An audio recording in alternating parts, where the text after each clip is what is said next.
Welcome to Season 4 of the Knack for Business podcast. From an audience perspective, how can small business owners and investors tap into the power of tokenization to raise capital, build trust, and grow faster in a digital economy? That's what our guest will unpack in this episode, how tokenization is changing the way assets are owned, traded, and valued. He'll break down complex ideas like blockchain, smart contracts, compliance into simple, practical insights any entrepreneur can use. Our guest today is Neil Williams. He's the Chief Operating Officer at ElastaLink, a driving force behind the company's rapid growth and innovation in AI, machine learning, blockchain, and fintech. With a career that bridges entrepreneurship, corporate leadership, and academia, Neil brings a rare balance of strategy and execution. He's raised millions in capital, guided companies through IPOs, and opened new markets worldwide. As a strategic advisor for Raze Fintech, he's he helps businesses harness tokenization and digital finance to scale globally. A past founder with multiple successful exits and a member of Canada ASEAN Business Council. Neil also teaches as an adjunct professor at the University of Ottawa and Carleton University, where he shares real-world insights on global trade, entrepreneurship, and digital business strategy. Blend of street smart innovation and academic depth makes him a sought after voice in shaping the future of international business. Neil, absolute pleasure having you here today. Thank you so much. And do you have your favorite quote or saying? Yeah, first of all, thank you guys for having me. I'm really excited to do this with you today. And favorite quote is, and this is one that I thought would be interesting today. I mean, for students a lot too, but individuals do not invest into ideas necessarily. They invest in a team's ability to execute. Excellent. So, tokenization, what the heck is that? It sounds like something like Tolkien, maybe Lord of the Rings, but Yeah. it's not. What is tokenization? Of confusion in the market, especially if you're not immersed in what tokenization is. So I thought it'd be a great thing to start off by talking about it in layman's terms, in a sense. It's converting rights to real world assets, such as real estate, bonds, art, shares in the company, into a digital token. And that digital token is held on what's called a blockchain. Uh, and the token represents value, ownership, or investment claim, and can be transferred digitally, essentially. So that means it can be moved, between the organization or the thing that you're investing in and to you directly and very quickly in a digital fashion. And it's like buying shares of a property, but with much smaller units, and it's easily transferable. So it's the same principle as buying a stock, but faster, more flexible, and supported by modern infrastructure, and also regulated in the same fashion. So, the old way of doing paperwork, you go to a lawyer and they say, listen, here's your deed to your property, or here's your business, or some other, bona fide approval process. And now we're kind of skipping over into an electronic world. And I think some people might have a hard time grasping. So I can see the paper there. I can see the hard asset there. How does the electronic piece come into this? Like, is it a card? What is it? What is the tangible thing that you hold in your hand? But what does it also mean, and what improvements does it offer? Yeah, so I mean, the token itself sits on what's called the blockchain, right? And that's essentially a digital ledger. So mutable ledger, which means it can't be changed at time. So what you're receiving is a token represents a contract. So it's basically an electronic contract or whatever it is you might be purchasing. It's exactly the same as the traditional fashion, but it's just built in an electronic way. And that is sent to you very quickly. And we'll go to that a little bit later. But there's no difference between the traditional way and the new way in terms of actual corporate structure, realities, and whatnot. And then once you have it, you hold it in a wallet, a digital wallet, for instance. And if it's ever lost, there's the ability to burn that and reissue it. When I say burn it, they can dissolve it, like make it disappear, and reissue a new token if it does happen to get lost. And all this accelerates the process greatly. But think of it as a contract that's the same that would be written up in a business deal, for whatever you might be investing or purchasing, and has the same legal ramifications, but it's all done in a digital fashion and sent to you directly. So it's a fast and very secure way of doing transactions, but comes with all the same legalities built into it as the traditional. So when you say it's immutable, for example, if I were to print out, or the original one would be the person writes something out and then they take a stamp and they emboss the stamp in a document to say, yes, this is the original document, right? How do you ensure that? But also, how do you know that the document you're receiving is bona fide? In other words, it's not an altered copy. Yeah, that's a great question as well. So, in terms of the process that the traditional document would go through, it goes through the same process in a sense. So it's going to be verified by legal and whatnot, and it is a full contract. But much like if I was sending you a contract via email, and then mutable, what that means is that it's the records for blockchains are care. Blockchain is a digital ledger, like we mentioned, and it's where transactions are recorded, just like a traditional ledger, and it's transparent and it's shared. And it provides the infrastructure for tokens to exit, exist, and transfer secure. Um, Tokenization uses blockchain for a particular reason, so that ownership can be tracked and transferred the same way a traditional uh, agreement would have been done. And it's done more easily without as many intermediaries. But the records of blockchain are, multiplied and kept in various locations around the world to simplify. And so you can't go back and alter anything in the blockchain.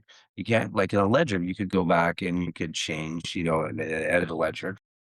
But in the blockchain, you don't have that ability to do it. And that's, sort of one reason why is, the regulation in terms of allowing this to happen came quicker than before than expected. And in terms of, doing an audit or whatnot on, that ledger, it's a much faster process too.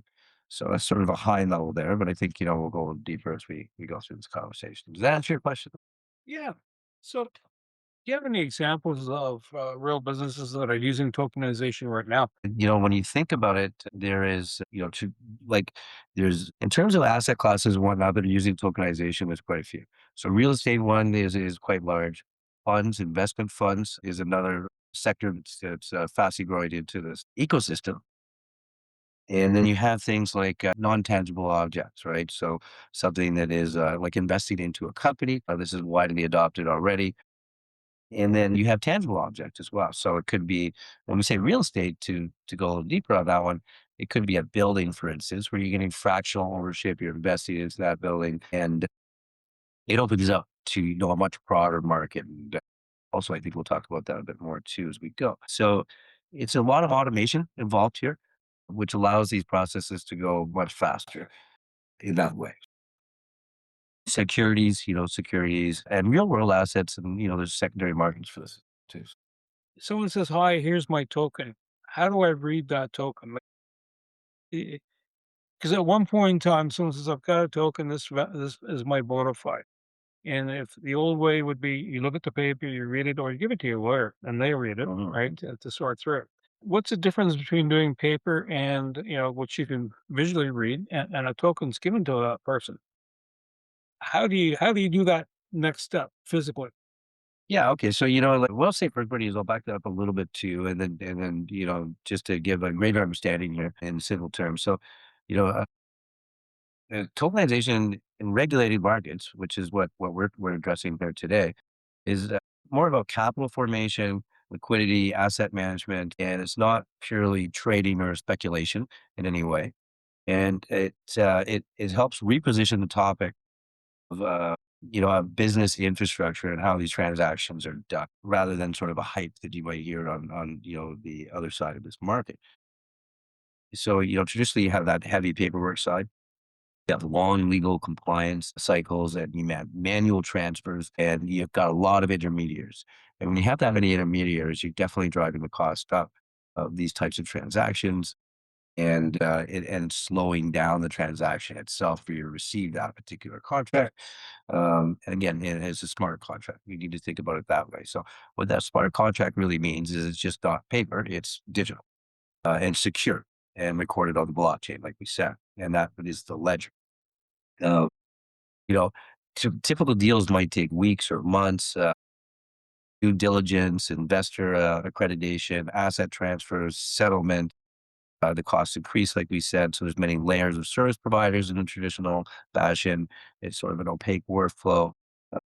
And few people outside of large institutions really understand or had easy access to doing so. So, this changes things quite a bit in terms of how these deals are done. So, if you're familiar with a traditional investment or you're familiar with buying a piece of property in the traditional fashion, there's no change to the regulatory atmosphere here. It still has to abide by all the same rules that the traditional approach does.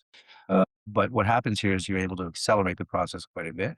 And you're able to potentially buy into investments that in the past required a larger capital investment. So you have an opportunity to go in at a lower rate, which broadens the market of people that can actually invest into various types of projects. So it opens it up to quite a bit of a larger market, locally, nationally, and globally, which also accelerates the process of investment or whatever it is that you're trying to tokenize and move into the market. So it's really it's the same traditional process that we've always had in a much faster format, a much more secure format, and with less costs associated in the transaction along the way. That's your question, Marie? Yeah. One part though is how do I read it? Yeah, that's right. So you have the opportunity to sort of unlock this token and see what's inside it.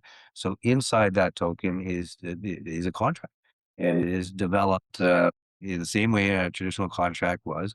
And it is, but it's just loaded into a token, which is actually the vehicle that moves that contract around in a secure fashion. Would it be safe to say then that it's like a Word document that's encrypted and there it is, but there are parts of that Word document then will feed out and do certain tasks when that token's plugged into something? It can, for instance, there's different types of tokens, or if we want to make it more simple here, there's different types of transactions that are going to be done. For instance, if your contract could stipulate that you're receiving a dividend, and then that dividend would be paid out by a company, and so all those detailed pieces of any type of investment, how the investment structure works is all logged into that token, recorded, and thereby can be automated by the company that you've invested in or whatever it is that you invested in. And so all the terms and key terms that are within that contract will be honored in a more. Yeah, so what you get here is a much faster transaction process and a more automated transaction process.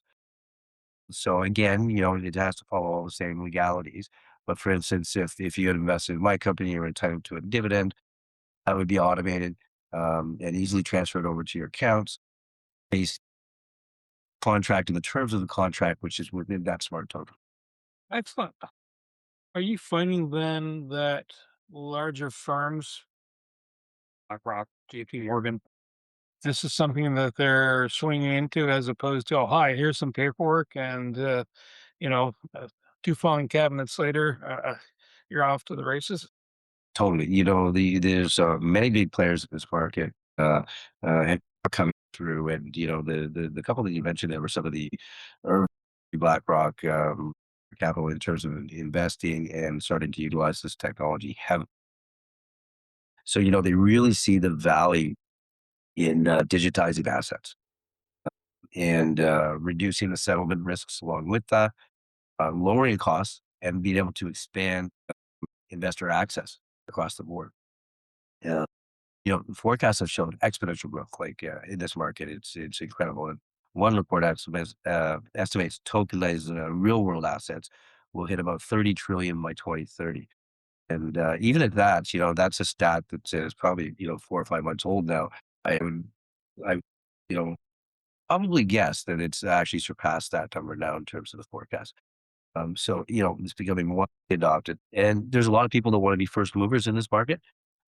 And build infrastructure rather than disrupt it. But at the same time, in terms of the legal parameters and how this is done, it came faster than I think most of the market expected. So those that were prepared have been capitalizing on it ever since, and especially in markets that are really adopting these types of transactions like real estate or investment funds. And I think we'll start seeing, all sorts of other markets that these companies deal with and financial institutions deal going the way of tokenization, digitization. So what I'm hearing is that it's secure, a secure transaction, secure proof of it's bona fide. Does it also save time and money? All segments benefit here. Okay. Large institutions gain efficiency and new classes.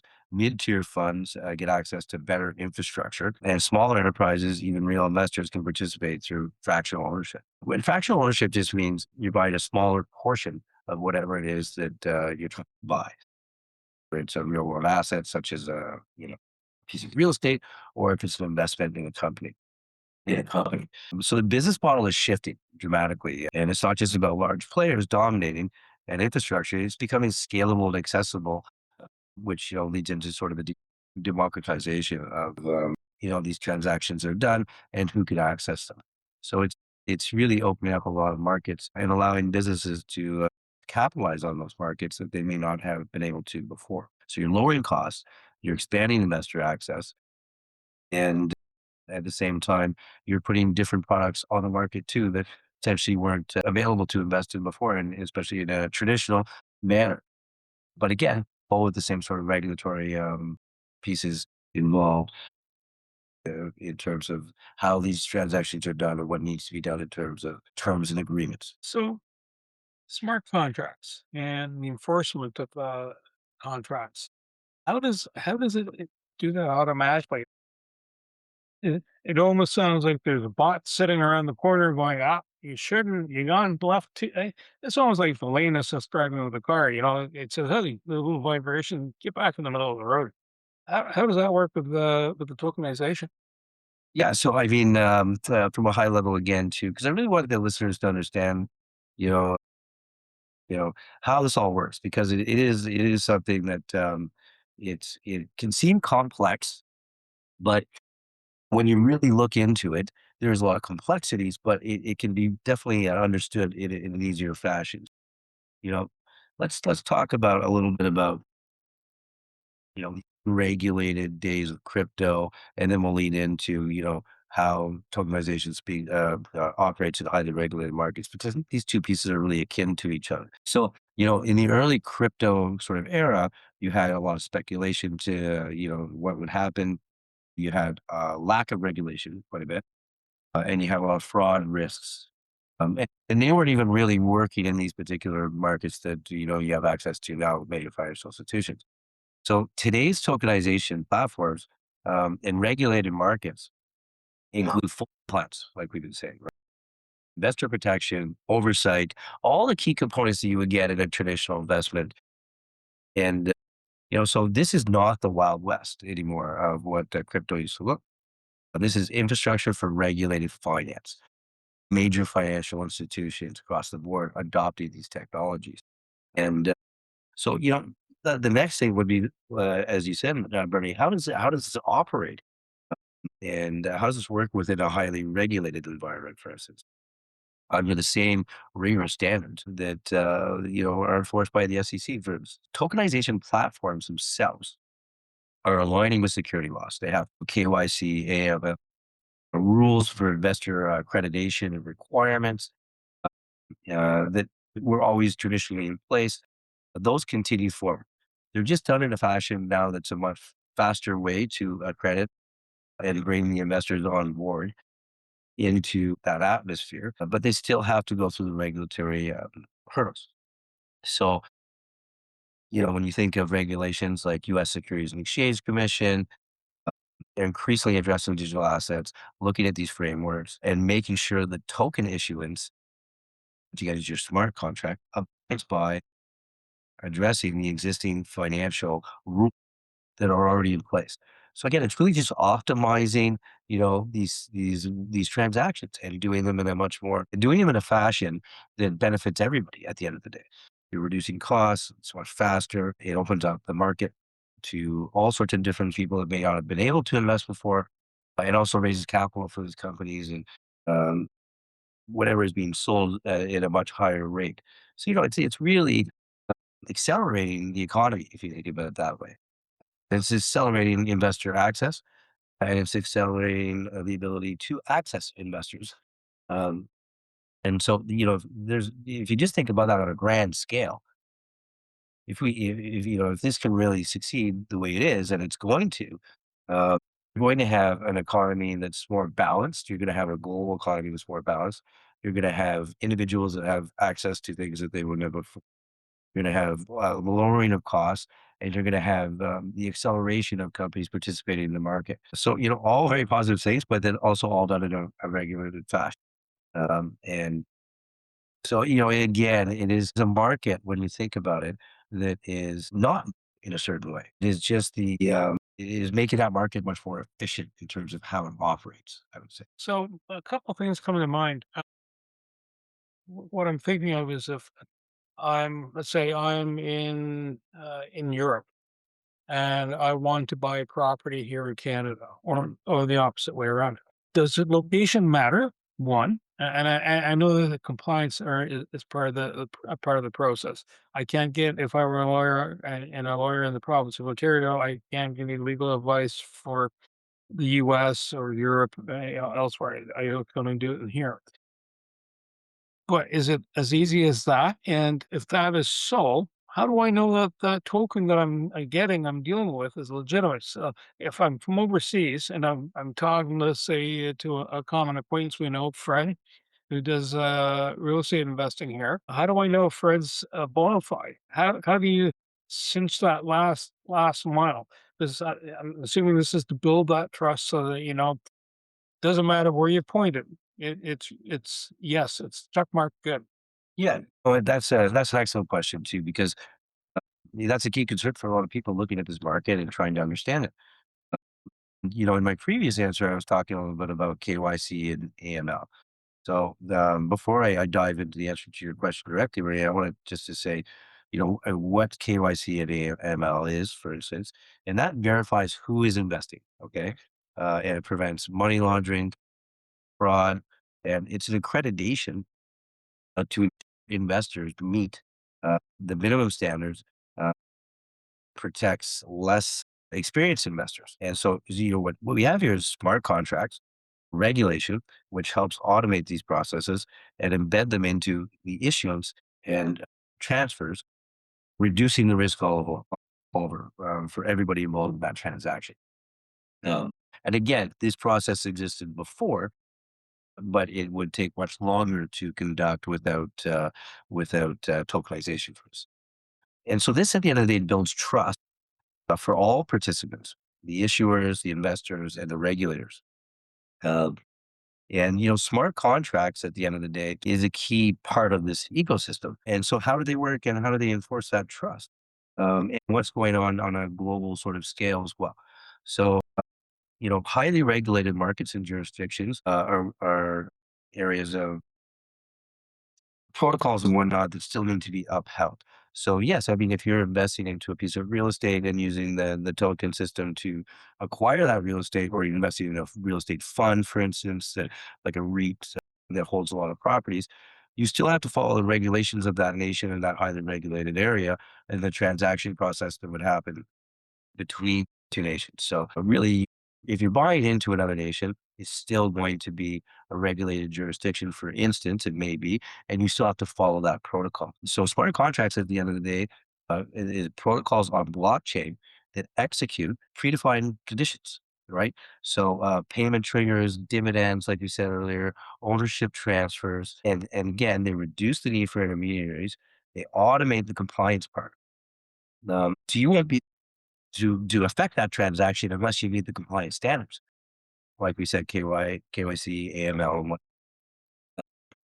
So, what happens here is these rules are built into these smart contracts and these transactions as well. So fewer manual processes, and less risk of error or manipulation at the end of the day, and faster execution, all in a regulated fashion, no matter what the regulations may be and no matter what the jurisdiction may be.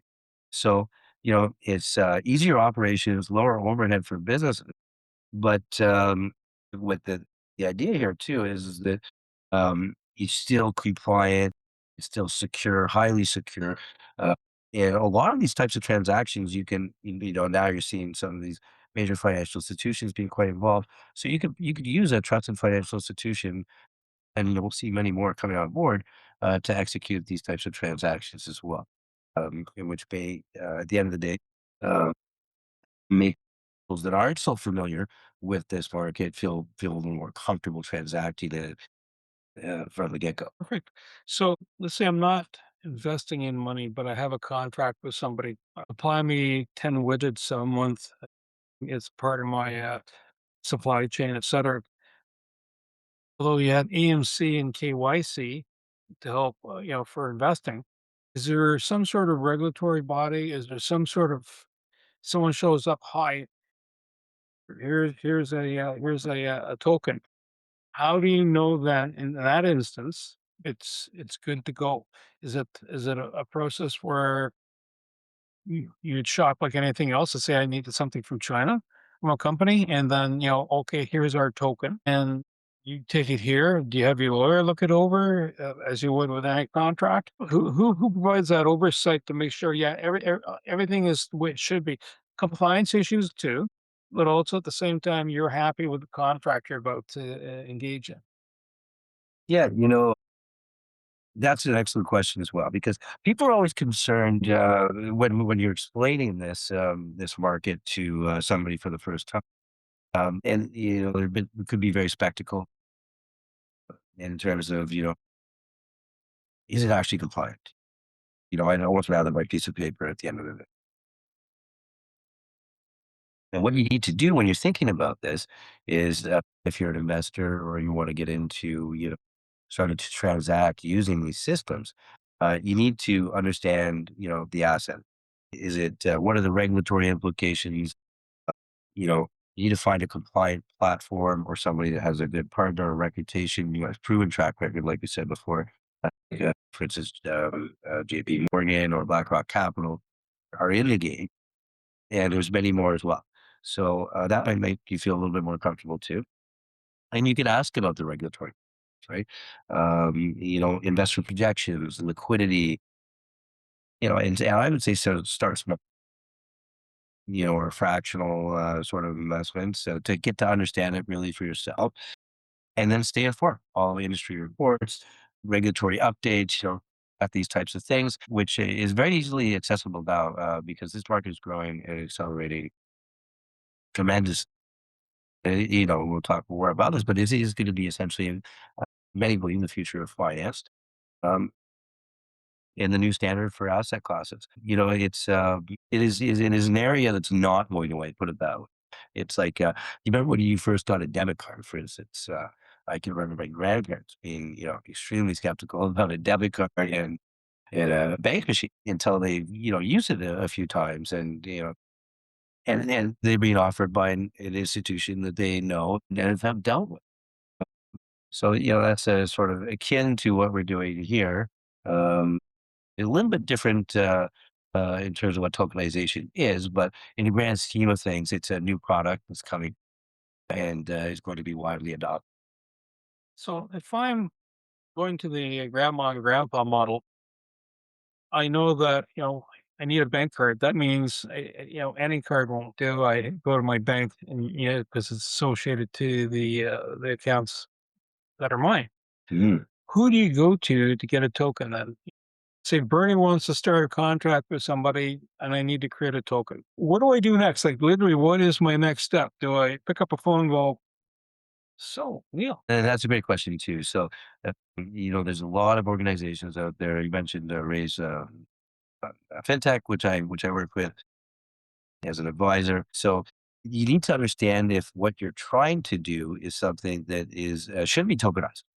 That is an asset class that benefit from a tokenization process, because there are those that may not.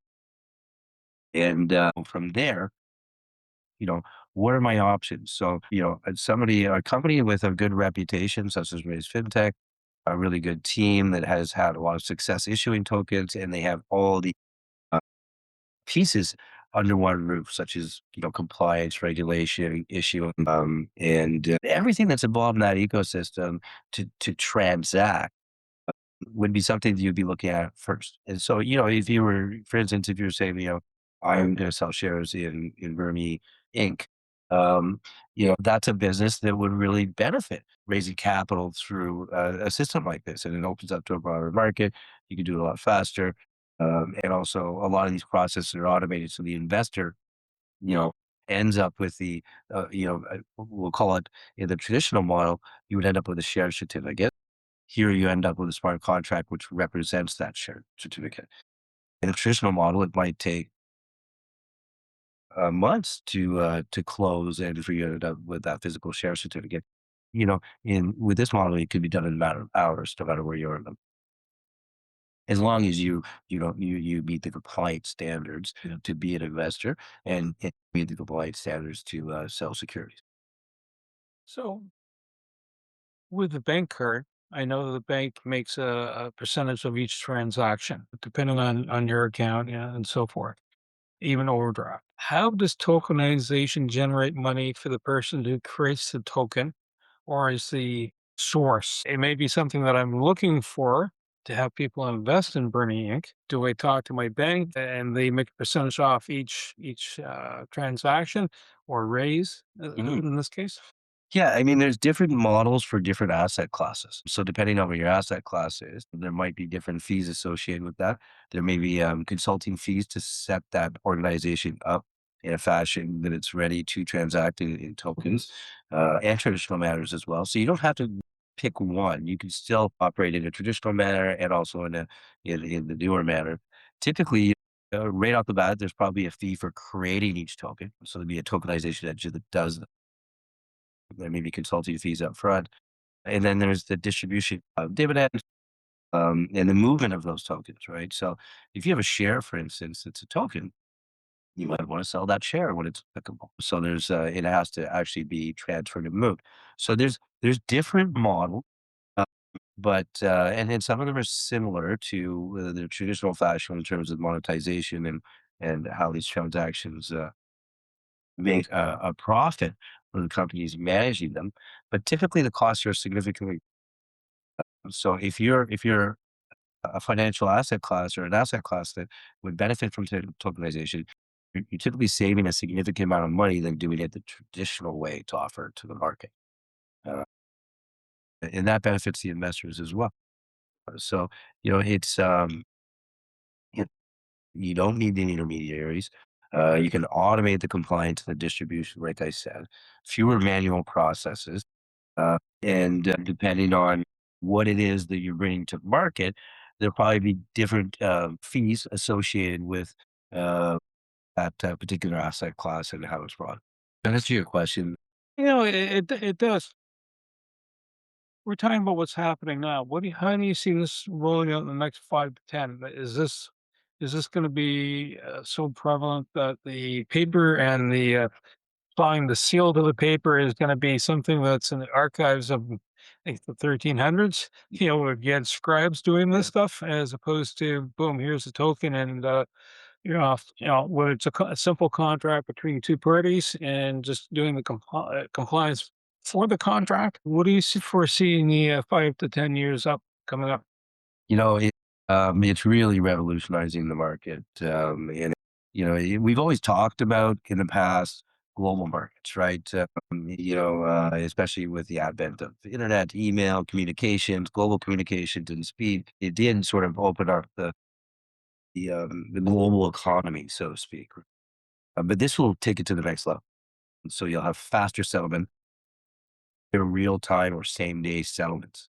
Um, greater access to asset class with less investment and more fractional ownership, meaning that you can buy a smaller piece of something that you may not have been able to before. And by offering it to a broader audience, it means that the issuer, the individual offering whatever it may be that people are trying to buy, For example, a small piece of a building will accelerate that funding requirement for the vendor.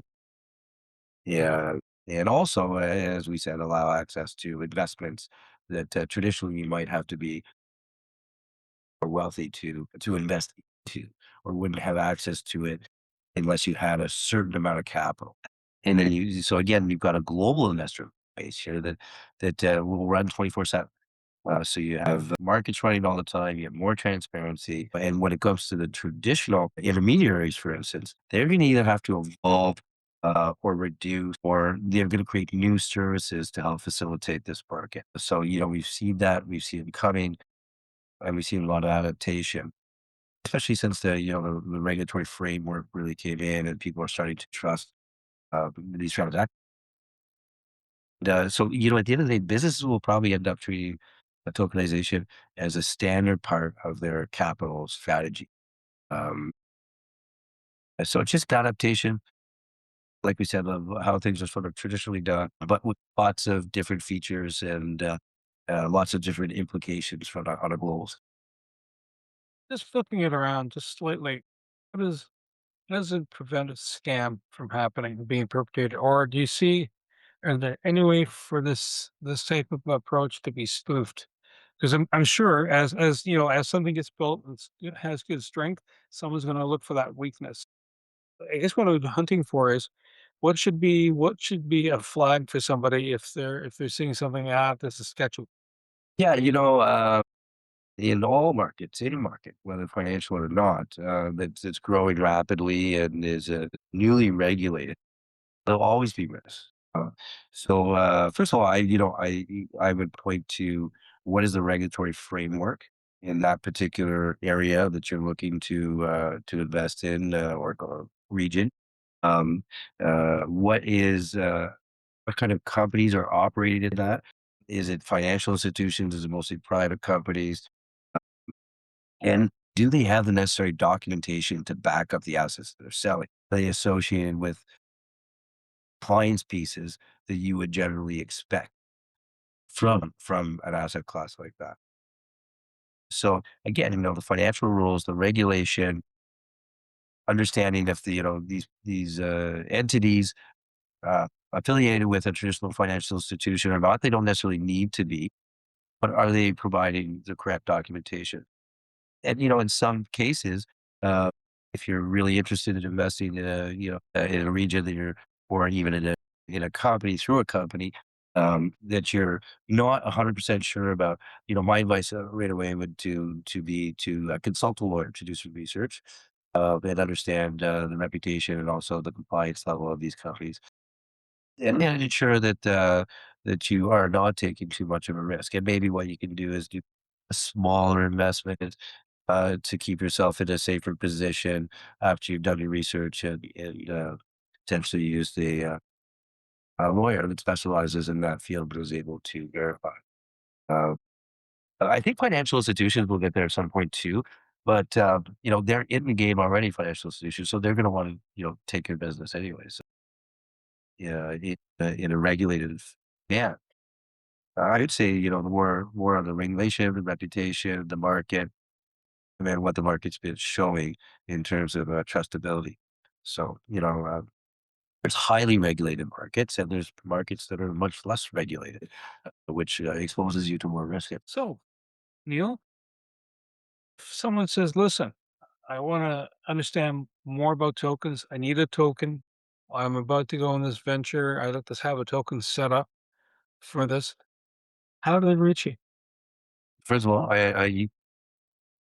you can look me up on LinkedIn as well, Neil Williams, MBA Canada. And pretty easy to find. But also, you can feel free to send me an email directly at N Williams. So that's NWILLIAMS at ElastaLink. It's ELASTALINK.com. And whichever avenue you think is most efficient. And you can check us out too. You can check out the ElastaLink website, message me on LinkedIn, or send me an email. I'd be happy to address any questions you might have. And even have a conversation, just generally speaking. I think it's really important for the listeners here to really try and understand this market. I hope we did a good job today in kind of breaking it down. I think we'll be talking more about this in the future with Ernie, but what's really important here is that at the end of the day, tokenization is not just a buzzword. It's practical, it's business oriented, it's evolving. Um, you know, in terms of asset ownership, capital formation, and liquidity, this is moving very, very quickly, and it's not going anywhere. Like I said, if it offers a better way of doing things, and it's faster, it's more accessible, it's transparent, and it's complete. So engage.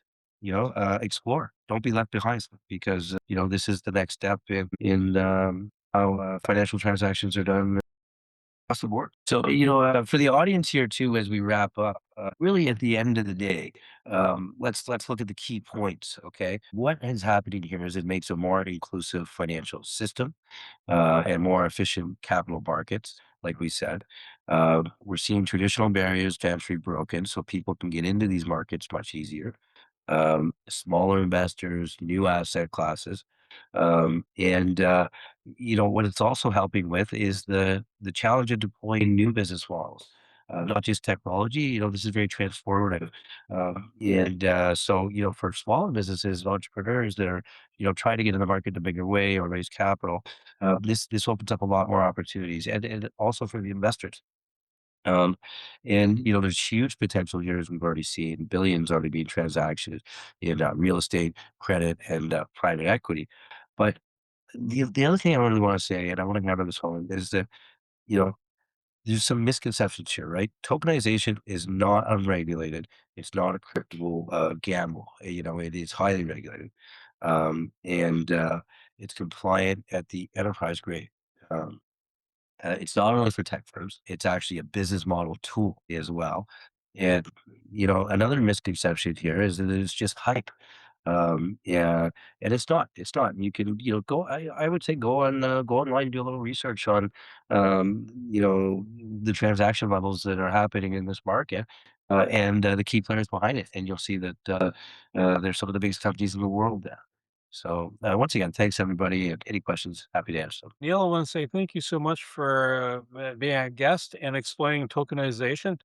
And I'm not going to confuse it with token uh, again, and especially you, the Knack for Business listeners. So, if tokenization, if kind of like you've heard about it and you go, oh, now I understand a bit more, or you're in in the state where you actually want to deploy a token to set up an investment, to have money flow into your coffers to help promote your business, build your business up and scale up. Reach out to Neil. That's what he's here for. To reach the podcast hosts, email them at info@creativeinsight.com or by the website creativeinsight.com, spelled KREATIVISIGHT.com. To reach Wayne at his email, wayne@motive8u.ca, that is MOTIVE, the numeral 8 and the letter u.ca, or his website, motive8u.ca. If you would like to be a guest on this podcast and share your knowledge, let us know. We would also appreciate your feedback on the content or format. Check the show notes for more details. For these podcasts, we like to acknowledge the support and thanks to the following people. Carl Richards from Podcast Solutions Made Simple, a renowned podcast expert.